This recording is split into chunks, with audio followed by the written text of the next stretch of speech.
I am Brother Joshua, and this is the introduction to my book, Hawk Dancer. The name of the introduction is Where Food Grows on Water. It may have been upwards of 1,000 years, I think I heard, since the Anishinaabe began a long migration. It is a North American exodus that lasted through the late 19th century.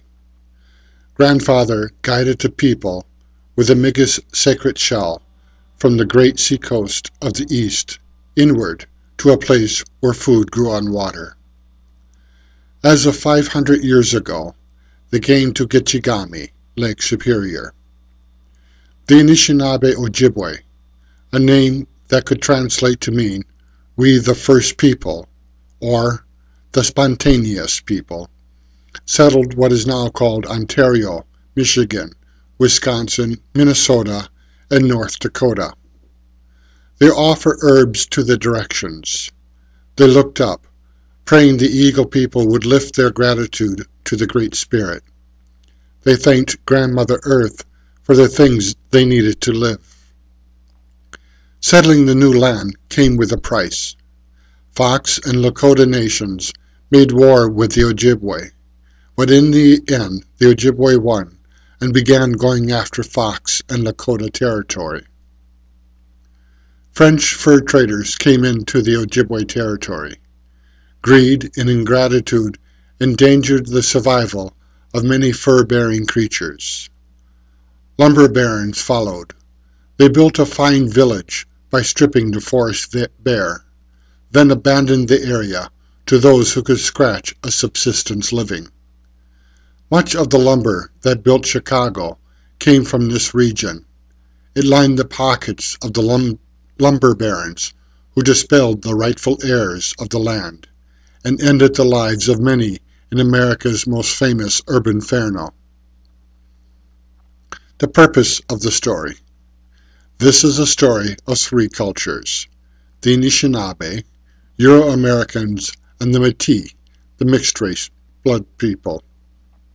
It is a depiction of how culture embraces the church, and of the church embracing culture in the Upper Peninsula of Michigan, around Green Bay and northern Lake Michigan.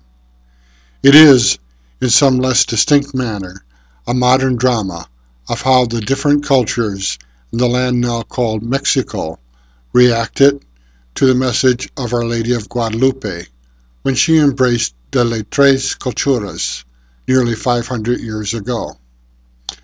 This work also honors two great men and their wives who dedicated their lives as ordained ministers and medicine people with the Ojibwe people during some dark days in modern American history.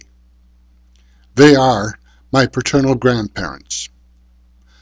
My grandparents told the Ojibwe people that they did not need to give up any of their traditions in order to accept Christianity. That was also the message of Our Lady of Guadalupe. Many influential people hated my grandparents for their stand. 3 years after World War II ended, our own government policy tried to come up with a final solution to the Indian problem. This became known as the American Indian Termination and Relocation Policy. It became fixed into the minds of many non-native people that the best deal for the First Nations people was to terminate their identity as a people culturally, spiritually, and socially. This affected the way the churches would also view Native people.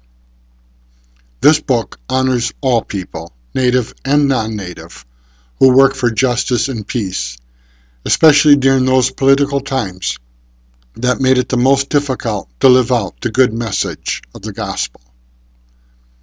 These pages honor all who suffer for the truth, for all who lived in poverty for the sake of justice, rather than to turn a deaf ear.